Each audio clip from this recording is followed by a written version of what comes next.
भगवान के बाद अगर जीवन दान देने के लिए दूसरा नंबर किसी को दिया जाता है तो वो होते हैं डॉक्टर्स। जी हाँ, डॉक्टर वो लोग होते हैं जो किसी का जीवन बचा लेते हैं। इस क्षेत्र में, इस डॉक्टर्स की लाइन में भी बहुत सारे डिपार्टमेंट्स होते हैं। कुछ एक के नाम मैं आपको बता देता हूँ, जैसे ऑप्थेल्मोलॉजी, रेडियोलॉजी, कोई जनरल डॉक्टर होते हैं। एक फील्ड होता है इसी के अंदर ऑर्थो, ठीक है ना डॉक्टर साहब? एक फील्ड होता है ऑर्थो, यानी कि हड्डी से संबंधित जो डॉक्टर्स होते हैं। तो आपका स्वागत है हमारे चैनल पर। Thank you Mohit ji. मेरा नाम डॉक्टर अंकुश बेरवाल, मैं एमएस ऑर्थोपेडिक्स हूँ। मैं हड्डी जोड़ विशेषज्ञ हूँ। मैंने अपनी MBBS PGIMS रोहतक से करी है 2018 में, और 2022 में मैंने अपनी MS ऑर्थो कंप्लीट करी है MAMC अग्रोहा से। Okay sir. सो डॉक्टर अंकुश हमारे साथ हैं। तो दोस्तों, इस वीडियो में हम आज वो सभी बातों पर चर्चा करेंगे जो हड्डियों से संबंधित रोग होते हैं। यानी कि एक तो चोट लग सकती है, किसी को एक्सीडेंट होता है तब हड्डी टूट जाती है, कुछ जन्मजात भी रोग होते हैं।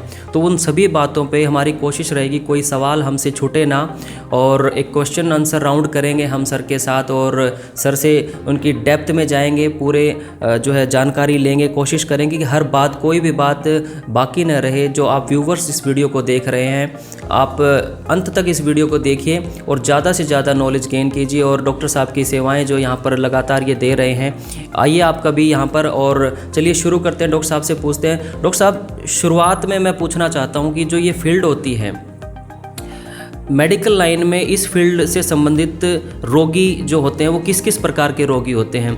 क्योंकि जहाँ तक मुझे नॉलेज है, मुझे तो ऐसा लगता है कि भाई हड्डी से संबंधित रोग तभी होता है जब किसी का एक्सीडेंट हो जाता है, फ्रैक्चर हो गया। इसके अलावा और कौन कौन से हड्डियों के रोग होते हैं? सबसे पहले रोगों पर बात करते हैं, देन आप उसके इलाज के बारे में बताइए सर। देखिए, हड्डी के रोग दो तरीके से आप उसको क्लासिफाई कर सकते हैं, दो तरीके से बांट सकते हैं उसको। एक केस होंगे वो जो आप के मतलब एक्सीडेंटल केस हो गए, जिसको आप बोल रहे, उसको बोलते हैं हम ट्रॉमा केस, जो कि इमरजेंसी केस होते हैं। कोई बाइक से गिर गया, कोई वैसे ही फिसल के गिर गया, कोई बाथरूम में गिर गया, वो उससे हड्डी टूटती है सीधा।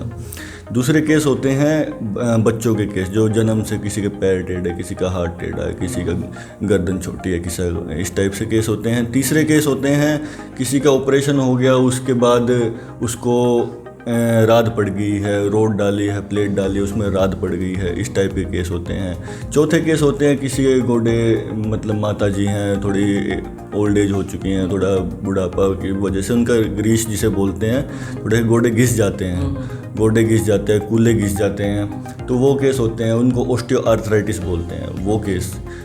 तो ऐसे ऐसे थोड़ी क्लासिफिकेशन, मतलब कि थोड़ा बांट रखे हैं। जो ये इमरजेंसी केस होते हैं वो इमरजेंसी में देखे जाते हैं, और जो ये दूसरे तरीके के केस है जिसकी कोई इमरजेंसी ज़्यादा होती नहीं है, उनको OPD बेसिस पे देखा जाता है। तो यहाँ पर अगर कोई पेशेंट आना चाहे तो क्या हर प्रकार के जो आपने फील्ड बताए, क्लासिफिकेशन बताई औरतों की, तो क्या हर तरह का मरीज यहाँ पर आकर के जो लाभ ले सकता है?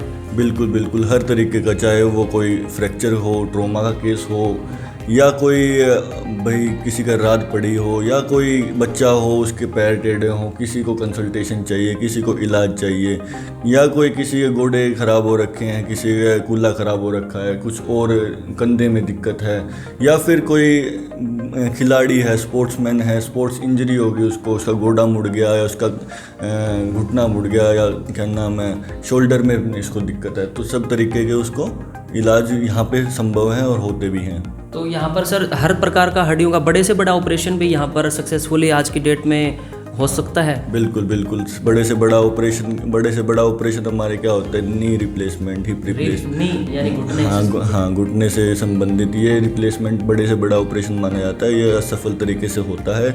और ये मैं तो एक्चुअली इधर doctor Sajjan Singh memorial hospital में, इन्होंने पहले ही बताया, मैं इधर अपनी सेवाएं दे रहा हूं। और मुझे पहले से, क्योंकि डॉक्टर सज्जन सिंह बहुत अच्छे एक पर्सनैलिटी थे, उन्होंने बहुत अच्छे से काम संभाला था, और यहाँ पे लोग भी बहुत उनसे प्रभावित हैं।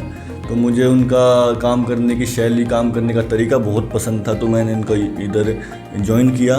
बाकी दुखद घटना है, सज्जन सिंह डॉक्टर नहीं रह पाए, वो किसी कारणवश एक्सपायर हो गए। बिल्कुल, वो कोरोना पीरियड में एक्सपायर हो गए थे, उन्हीं के नाम पर जो है इस हॉस्पिटल का नाम doctor Sajjan Singh memorial hospital पड़ा है। तो डॉक्टर साहब, मैं आपसे पूछना चाहता हूँ कि आपने पढ़ाई ख़त्म करने के बाद सीधा यहीं ज्वाइन किया, इससे पहले भी कहीं प्रैक्टिस की है आपने? नहीं, मैंने 3 साल अग्रोवा में, वो जो हमारी पीजी होती है वो प्रैक्टिस ही होती है, उसमें भी ऑपरेशन ही सिखाए जाते हैं हमें। बाकी फिर मैंने 2-4 महीने ऐसे ही क्या नाम है ऑपरेशन करे हैं। बाकी फिर मैंने फुल फ्लैश तरीके से इधर ज्वाइन किया है doctor Sajjan Singh memorial hospital में। क्यों, दूसरा मुझे एक और आपको क्या नाम है बताना चाह रहा हूँ कि इस हॉस्पिटल में एक और ख़ास बात है कि इसमें जो मरीज़ आया है ना, तो उसका सब चीज़ देखी जाती है, उसका सोशल बैकग्राउंड। उसके पास अगर 100 रुपये भी नहीं है और उसको इलाज की सख्त ज़रूरत है तो उसका फ्री में इलाज ही करते हैं हम। ये बहुत अच्छी बात बताई डॉक्टर साहब ने, क्योंकि जहाँ बना हुआ है ये हॉस्पिटल, मैं अगर बात बताऊँ, आज़ाद नगर जो हिसार का एक एरिया है जो थोड़ा आउटर में पड़ता है, यहाँ पर बहुत जो पब्लिक रहती है वो इस तरह की रहती है जो हमेशा सोचती है फाइनेंशियली कि भाई मैं उस हॉस्पिटल में जाऊँ तो मेरी जेब पर कितना असर पड़ेगा, अगर ज़्यादा बड़े में चला गया हो सके जो है थोड़ा सा आर्थिक रूप से मेरे को दिक्कत ना आ जाए। तो ये डॉक्टर साहब ने बताया कि वो ये चीज़ें भी नोट करते हैं पेशेंट की और उस हिसाब से जो है ट्रीट करते हैं। तो डॉक्टर साहब, इस हॉस्पिटल के अंदर आपके अलावा और कौन कौन सी सेवाएं, यहाँ पर कौन कौन से डॉक्टर यहाँ बैठते हैं? और ख़ासतौर पर एक सवाल और मेरे ध्यान में आ रहा है, जब भी कोई पेशेंट आता है वो मशीनों का जिक्र करता है, उसके मन में ये रहता है यार इस हॉस्पिटल में जाऊँ क्या पता वो मशीन ना हो, यानी कि जैसे एक्सरे की है, कोई सीटी चेस्ट है या कोई और भी जैसे आप जानते होंगे। तो क्या मशीनें यहाँ पर सभी अवेलेबल हैं, लैब अवेलेबल है यहाँ पर? जैसे कि लैब इन्वेस्टिगेशन होती है, ब्लड की इन्वेस्टिगेशन, वो सभी इधर अवेलेबल हैं। एक्सरेज अवेलेबल हैं, इन हाउस एक्सरे मशीन है, बहुत बढ़िया एक्सरे मशीन है, इन हाउस एक्सरे मशीन। सीटी और एमआरआई की अभी बात हो रही है, अभी अवेलेबल नहीं है, पर इन नियर फ्यूचर भगवान की दया से वो भी अवेलेबल हो जाएगी।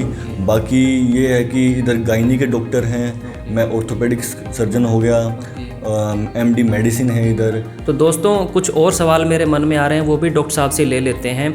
यानी कि हॉस्पिटल जाने के वक्त पेशेंट के जो दिमाग में आता है वो है खर्चा, और वैसे तो डॉक्टर साहब ने बताया कि बहुत नॉमिनल चार्जेस पे यहाँ इलाज होता है, लेकिन फिर भी डॉक्टर साहब, क्योंकि आपके यहाँ स्टाफ है, सारी चीज़ें हैं, मेंटेनेंस का खर्चा है, तो इलाज में अगर कोई ऑर्थो का पेशेंट यहाँ आता है तो नॉर्मल अगर किसी को घुटने में कोई प्रॉब्लम है तो कितने तक में इलाज हो जाता है? ओपीडी का क्या कुछ खर्चा रहता है, आपकी ओपीडी फीस? क्योंकि हर कोई सोचता है आजकल बड़े बड़े हॉस्पिटल में डॉक्टर की ओपीडी फीस बहुत ज़्यादा हो गई है, तो ओपीडी की क्या कुछ फीस रहती है, एम्बुलेंस की सुविधा, इनके बारे में बताएं सर थोड़ा।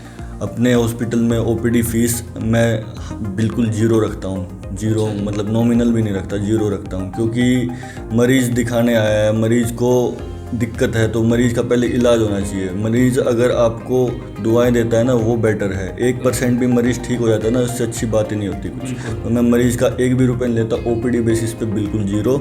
एम्बुलेंस की सेवाएं बिल्कुल अवेलेबल, 24 आवर अवेलेबल है। पेशेंट आते हैं, पेशेंट का किसी का एक्सीडेंट हो जाता है या फिर किसी के भाई कुछ दिक्कत हो गई, घर में ही दिक्कत होगी, तो उनको फ़ोन नंबर वगैरह हमने पैम्पलेट्स बंटवा रखे हैं, उधर फ़ोन करते हैं, उनको एम्बुलेंस भी पहुंचवा देते हैं। और एम्बुलेंस सेवा 24 आवर एमरजेंसी में अवेलेबल रहती है। और गोडों की दिक्कत है, ये जो छोटी मोटी दिक्कतें हैं, ये तो बड़ी छोटी सी चीज़ें हैं, इनको तो आप मैं मतलब कि बिल्कुल फ्री ही देखता हूँ। अच्छा, मेरे एक सवाल मन में आ गया सर, मैं पूछ ही लेता हूँ। हम टीवी में ऐड देखते हैं तो एक डॉक्टर ऑर्थो का तेल आता है, वो बड़ा फेमस हुआ है, तो क्या उसके अच्छे रिजल्ट हैं? क्या उससे रिकवर हो जाता है या फिर भी आना पड़ता है आपके पास? देखिए, वो आप किस स्टेज में आप किस चीज़ को क्या यूज़ कर रहे हैं उसका होता है। अगर आप हाई स्टेज में, स्टेज 4 मान लीजिए उसमें अगर आप तेल यूज़ कर रहे हैं, ये कंजर्वेटिव ट्रीटमेंट बोलते हैं जिसमें दवाइयों से ठीक करने को बोलते हैं, तो अगर उसमें आप ये यूज़ कर रहे हैं तो बेनिफिट मान लो 10% हो गया, 100% के बजाय 90% तो फिर भी दिक्कत है ही। अगर आपके 10% ही दिक्कत है तो वो ठीक हो जाएगा। तो फिर इसलिए वो ज़्यादा तेल वगैरह जो आप बोल रहे हैं, इसलिए ज़्यादा एडवर्टाइजमेंट में है, क्योंकि वो जल्दी जो स्टेज कम वाली जो पेशेंट हैं उनको वो रिकवर करवा देते हैं। हाँ, बाकी जो हम मेडिसिन देते हैं उनसे भी रिकवर होते ही हैं कुछ हद तक, लेकिन अगर हायर स्टेज के पेशेंट हैं तो उनको तो हायर स्टेज की ही रिक्वायरमेंट होती है ट्रीटमेंट की। तो एक सवाल और ले लेते हैं डॉक्टर साहब से। सर, अब क्योंकि आप ऑर्थो के डॉक्टर हैं, जो यंग बच्चे हैं वो आगे चल करके धीरे धीरे उनको प्रॉब्लम आ जाती है, नीज़ में, घुटनों में दिक्कत आ जाती है। तो कैसे अपनी हड्डियों को मजबूत रखें ताकि बुढ़ापे में दिक्कत ना आए उन सभी को, क्या क्या ऐसी सावधानियां रखें या क्या क्या खाने में वो लें ताकि हड्डियां मजबूत रहें, ऐसी क्या क्या चीज़ें होती हैं फल फ्रूट्स में या वैसे खाने में, बताएं सर। जैसे कि मैं आपको बताता हूँ, बच्चे दो तरीके के होते हैं। एक तो खिलाड़ी, स्पोर्ट्समैन जिसे बोलते हैं, दूसरे होते हैं नॉर्मल, जो अपना डे टू डे लाइफ पढ़ने वाले बच्चे, कॉलेज जाने वाले बच्चे। जो अपने खिलाड़ी बच्चे होते हैं उनके घुटनों में कई बार मुड़ने से, कई लिगामेंट जिसे टूटना बोलते हैं, वो चीज़ में दिक्कत होती है, तो उनके लिए भी इधर इलाज है। दूसरी बात है, अगर कोई नॉर्मल स्कूल जाने, कॉलेज जाने वाला बच्चा है, ऐसे उनको कोई दिक्कत है तो उनको तो सिर्फ दूध पानी अच्छा रखना है। थोड़ी सी वृद्ध महिला हो जाती है, थोड़ा बुढ़ापा महिला हो जाती हैं, जो एज हो जाती है जिनको, उनको बस अपने गोडों का ये ध्यान रखना है कि ज़्यादा सीढ़ियाँ चढ़ना उतरना नहीं चाहिए, और क्या नाम है, उकड़ू नहीं बैठना। उकड़ू जितना ज़्यादा बैठते हैं उससे ना गोडे की घिसने की क्षमता उतनी कम हो जाती है, वो घिसता ज़्यादा है फिर। और आलथी पालथी नहीं मारनी होती, थोड़ी ऊंची कुर्सी पे बैठना होता है। ये सब मतलब उम्र के हिसाब से सावधानियां रखनी पड़ेंगी। तो सबसे अच्छी बात जो भगवान ने दी है वही चीज़ सबसे बेस्ट होती है मेरे हिसाब से। तो बाकी चीज़ तो हम कितना ही अच्छा कर ले, मैनकाइंड कितना भी अच्छा कर ले वो, लेकिन जो नेचुरल चीज़ है वो तो नेचुरल ही होती है, उससे अच्छा कुछ नहीं हो सकता। तो डॉक्टर साहब ने बहुत ही देसी अंदाज में बताया, क्योंकि यहाँ की जो पब्लिक है, जो लोग सराउंडिंग में रहते हैं वो इसी प्रकार के, ताकि उनको समझ में आ जाए। तो आपको कैसी लगी ये वीडियो, प्लीज़ ज़रूर शेयर करें आप वीडियो को, और ज़रूर सेवाएं लें डॉक्टर साहब की। एक बार आएँ आप, मैं फिर से आपको एड्रेस बता देता हूँ। ये है doctor Sajjan Singh memorial hospital in front of Godara petrol pump, Rajgarh road पे। तो जो भी लोग इस वीडियो को देख रहे हैं, कहीं बाहर जाने की ज़रूरत नहीं है। अक्सर ऐसा हम देखते हैं डॉक्टर साहब की, लोग हैं ना, बड़े जो नाम हैं उनकी तरफ मूव करते हैं, यानी फोर्टिस हॉस्पिटल, मैक्स, मेदांता। तो अभी वो सेवाएं यहाँ पर भी आपको अवेलेबल हो रही हैं। यहाँ पर हर प्रकार की सेवाएं, हर प्रकार के ऑपरेशन, ऑर्थो के ऑपरेशन हुए, गायनी के ऑपरेशन हुए, सर्जरी के ऑपरेशन हुए, यूरो के ऑपरेशन, कोई पित्त की थैली में किसी को पत्थरी है, सब तरीके के ऑपरेशन, सब सक्सेसफुल और सभी तरीके के ऑपरेशन इधर अवेलेबल हैं। तो प्लीज़ प्लीज़ प्लीज़ आप इधर फ्री ओपीडी का एटलीस्ट फ़ायदा उठाइए। बिल्कुल बिल्कुल। सो गाइज, इस वीडियो को शेयर कर दें साथ साथ, और ज़रूर एक बार सेवा का मौका डॉक्टर साहब को दें। और जैसा कि डॉक्टर साहब ने बताया, गायनी हैं, जनरल हैं, फिजिशियन, और डॉक्टर साहब हैं ऑर्थोपेडिक के, तो आप ज़रूर आएँ यहाँ पर और एक बार अपना जो है इलाज ज़रूर करवा के देखें। और कंसल्टेंसी भी यहाँ पर डॉक्टर साहब जो दे रहे हैं, और जैसा कि बताया ओपीडी का कोई चार्ज नहीं है, तो बहुत अच्छी बात है।